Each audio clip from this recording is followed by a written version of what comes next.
احسان کے، اللہ کے احسان کے ہم تابع ہو۔ اب اصل معاملہ یہ ہے کہ روزے کی تو یہ فضیلت ہے، یہ ملتی کب ہے؟ دیکھیں، جب ہم کھانا کھاتے ہیں، ہمارا جسم اس کھانے کے کئی حصے کرتا ہے، استحالہ ہوتا ہے، نظام ہضم ہمارا منہ میں نوالا جاتے ہی شروع ہو جاتا ہے اور کام اس کا شروع ہو جاتا ہے۔ جب یہ تھوک ہوتا ہے نا، یہ جب نوالے کو نرم کرتے ہیں تو سب سے بنیادی ہاضمے کے لیے اس تھوک کا کھانے میں شامل ہونا ضروری ہے۔ چبا کر کھائیں۔ کیوں لوگ کہتے ہیں جتنا آپ زیادہ چبائیں گے اتنا یہ جو لعاب دہن ہے یا اس میں جو انزائم ہے، جو اس میں قدرت نے مواد پیدا کر دیا ہے، یہ اتنا ہی زیادہ پیدا ہوگا اور جو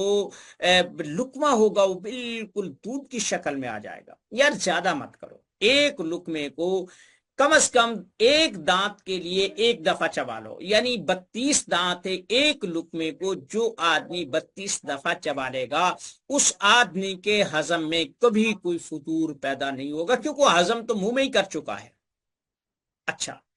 اس کے بعد پھر یہ درجہ بدرجہ مرری سے معدے میں جاتا ہے، جتنا اس سے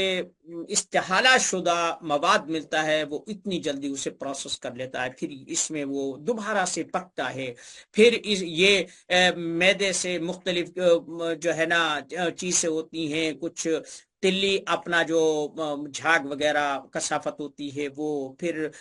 کیموس کیروس وغیرہ وغیرہ کر کے پھر اس میں، یعنی ایک ایسا پیچیدہ نظام ہے کہ جسے قدرت ہی سمجھ سکتی ہے، میڈیکل یا طب آج تک نہیں سمجھ سکی۔ ترجیحات ہیں، توجیحات ہیں، تفہیمات ہیں، لیکن حقائق کسی کے پاس نہیں ہے۔ اب ہوتا کیا ہے کہ جو جسم جتنا محنت کرتا ہے غذا کی اتنی ہی زیادہ مقدار وہ جذب کرتا ہے، اس آدمی کا فضلہ کم بنتا ہے۔ جو آدمی طاقتور ہوتا ہے، محنت کرتا ہے، مشقت کرتا ہے اور روٹی کو ہضم کرتا ہے تو اس کا فضلہ کم بنتا ہے۔ ایک بات ہو گئی۔ اب اس میں اگر ہم نے 8-10 گھنٹے کے بعد 12 گھنٹے کے بعد کھانا کھایا تو پھر آپ جو ہے نا سمجھے گا آپ کا جسم آپ کی آٹومیشن کر رہا ہے اور یہ آٹو طریقے سے اس کی ریپیئرمنٹ میں لگا ہوا ہے، آپ کو ادویات کی بہت کم ضرورت ہوتی ہے۔ جب آدمی بے تکا کھاتا ہے، زیادہ کیلوریز لیتا ہے، چکنائیاں زیادہ کھاتا ہے، کہتا ہے یہ بھی طاقتور ہے، کہیں بادام کھا رہا ہے، کاجو کھا رہا ہے، کہیں مرقن غذائیں کھا رہا ہے، کہیں ابلے کہیں تلی ہوئی چیز سے کھا رہا ہے اور کہیں کچھ کھا رہا ہے، کہیں وہ جسم کو جتنی ضرورت ہے وہ اتنا ہضم کرتا ہے۔ اس کے بعد پھر وہ جو فالتو کھانا ہوتا ہے وہ نظام ہضم کو بہت سارا ڈسٹرب کرتا ہے۔ مثلا اگر آپ زیادہ گوشت کھاتے ہیں، کھا تو آپ لیں گے لیکن جو گردوں پر مشقت ہوگی وہ آپ تصور بھی نہیں کر سکتے۔ جو آدمی جتنا بھنوا گوشت کھاتا ہے، کڑھائی کھاتا ہے، اسپائسی کھاتا ہے، اگر وہ اس مقدار میں پانی نہیں پیتا تو گردے چیخنے لگ جاتے ہیں، گردے درد کرنا شروع ہو جاتے ہیں، گردوں میں انفیکشن ہونا شروع ہو جاتی ہے، سوزش ہونا شروع ہو جاتی ہے۔ خیر، اس کے بعد جب یہ نظام ہضم مثلا ایک چیز کا وقت ہے 3 گھنٹے 4 گھنٹے وہ معدے سے ہضم ہو کر نیچے اترتا ہے، اگر اس سے پہلے آپ نے کوئی غذا کھا لی تو طبیعت پہلی غذا کو فالتو سمجھ کر دھکیل دیتی ہے اور جو یہ نئی غذا کھائی ہے اس کی طرف متوجہ ہو جاتی ہے۔ جب وہ کچی غذا ہمارے جسم میں جاتی ہے تو وہ پھر فساد پیدا کرتی ہے، تبخیر پیدا کرتی ہے اور نظام ہضم کو وہ ہلا کر رکھ دیتی ہے۔ اور پھر اگر وہ کہیں چلی بھی جائے تو پھر یہ پیٹ بڑھنا شروع ہو جاتا ہے، انسان بھدا ہوتا ہے، اس کی چہرے کی خوبصورتی جو ہے نا وہ بھوبلے پن میں تبدیل ہو جاتی ہے، چلنے میں سا چڑھتا ہے، وہ دیکھنے میں اس ڈیل ڈول اچھی ہوتی ہے لیکن وہ چلنے سے بھی آوازار ہوتا ہے، پیٹ ایسا ہوتا ہے کہ جیسے پورے گاؤں کی کمیٹی اس میں ڈال دی گئی ہو۔ خیر، روزے کا مقصد یہ ہے کہ آپ افطاری میں اتنی غذا کھائیں جتنی کہ عام دنوں میں آپ استعمال کرتے ہیں، خاص لوازمات اس میں مت کریں۔ یہ جو تصور ہے بھوک لگے گی، پیاس لگے گی، روزہ لمبا ہے، دن لمبا ہے، محنت مشقت ہے، یہ ساری چیز ہے، ہم تو بے جان ہو جائیں گے، کمزور ہو جائیں گے، نہیں بھائی، ایسا کچھ نہیں ہے۔ جسم جب جتنی خوراک ہے اتنا آپ کھاتے ہیں اسے ہضم کرتا ہے، جب وہ ہضم کر لیتا ہے تو اسے تو کیونکہ ضرورت ہے مزید غذا کی یا مزید اس ایندھن کی جس سے وہ اپنی ضرورت کے لیے استعمال کر سکے، وہ پھر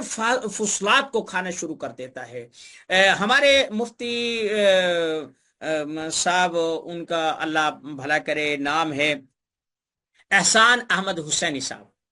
انہوں نے مجھے اس بارے میں سوال کیا تھا اور کہا تھا کہ آپ کوئی وقت دیں، تو موسٹ ویلکم، میں انہیں وقت دینے کے لیے تیار ہوں۔ وہ کوئی لائیو پروگرام کرنا چاہتے ہیں سوال و جواب کے، میں نے کہا ٹھیک ہے۔ ان کا سوال تھا کہ کینسر یا دوسرے امراض میں روزہ کیسے مستفید کرتا ہے، انسان کو کس طریقے سے فائدہ پہنچاتا ہے۔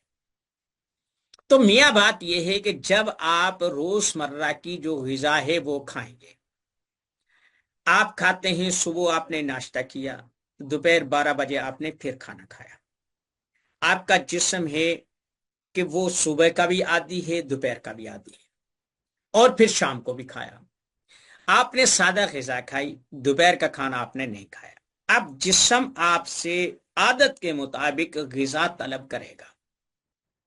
غذا اسے منہ کے راستے سے ملے گی نہیں۔ اب وہ جو فضلات بن گئے ہیں، موٹاپا ہے یا چرب چھایا ہوا ہے یا کوئی بیماری ہے، خارشی پیدا ہو چکی ہے، یا وینے بلاک ہو چکی ہیں، آپ کسی ایسی مہلک بیماری میں مبتلا ہیں کہ جس میں اینٹی بائیوٹک ضروری ہے، تو آپ کا جو جسم ہے جب اسے غذا نہیں ملے گی، اس میں حرارت پیدا ہوگی، اور جب حرارت پیدا ہوگی تو اسے ایندھن کی ضرورت ہے، اور جب ایندھن کی ضرورت ہے تو جو آپ کے جسم میں فالتو چیز دیکھے گی اسے وہ بطور ایندھن استعمال کرے گی، اور آپ کا جسم جو بوجھل تھا وہ ہلکا ہونا شروع ہو جائے گا۔ آپ کے سر پر ایک لکڑیوں کا گٹھا رکھا ہے، اب آپ اس سے جلانا شروع کر دیں تو وہ بوجھ کم ہی ہوگا نا۔ تو عمومی طور پر جو یہ 30 روزے ہیں، اگر آدمی نارمل غذا کھاتا ہے اور پورے طریقے سے روزے رکھتا ہے، وہ سے مرتا کچھ نہیں ہے، لیکن جو وہ بھوک اور پیاس آدمی کو تنگ کرتی ہے نا، تو یہ آپ کے اندر آپریشن کرتی ہے، آپ کو بائی پاس سے بچاتی ہے، کینسر سے بچاتی ہے، آپ کو ٹیومر سے بچاتی ہے۔ اچھا، اب ایک اور بات ہے، ایک حدیث اس بارے میں پیش خدمت ہے کہ اللہ کے نزدیک روزے دار کے منہ سے پیدا ہونے والی بو مشک سے زیادہ فائدہ مند ہے یا زیادہ پسندیدہ ہے۔ اب یار، منہ سے بو روزے دار کی، تو بھائی مقصد یہ ہے کہ وہ جو بو پیدا ہوتی ہے، وہ جو مواد جلتا ہے، گند جلتا ہے جو جسم میں آ گیا ہے، اس کی جو ہوک ہے، جو معدے کے خالی ہونے کی وجہ سے ادھر ادھر سے جو اس نے ایندھن پھونکا ہے، وہ گندی تو تھا، روزے کی برکت سے جب وہ جلا ہے، بھنا ہے، آپ کا جسم، آپ کی رگ پٹھے، آپ کی ہڈیاں اور آپ کا ماس اور آپ کا دماغ اور آپ کا جگر، پورا جسم اس نے وہ جلا کر، اسے دیکھیں جب لوہے پر زنگ لگتا ہے نا، تو لوہار یا ہم دیہاتی لوگ ہیں، جب پہلے نا وہ چارہ کوٹنے کے لیے نا ٹوکا ہوتا تھا، اس کی جو وہ گن سے ہم کہتے تھے جن سے وہ چھریاں جو پٹھے یعنی وہ چارے کو جو وہ کترتی تھی، تو انہیں جب وہ ان کی دھار موٹی ہو جاتی تھی انہیں لے کر آگ پر جلاتے تھے، اور پھر وہ لوہار کو دیتے، وہ اسے اس کی دھار کو پورا کرتے، اسے کہتے کہ یہ جو گنسے ہیں نا انہیں کھٹوا کے لے آؤ، چنڈوا لاؤ۔ تو یہ چنتے ہیں، اور ایک صحت مند مومن ایک بیمار اپاہج مومن سے زیادہ پسند ہے۔ اب ہم نے جو سنت کو چھوڑا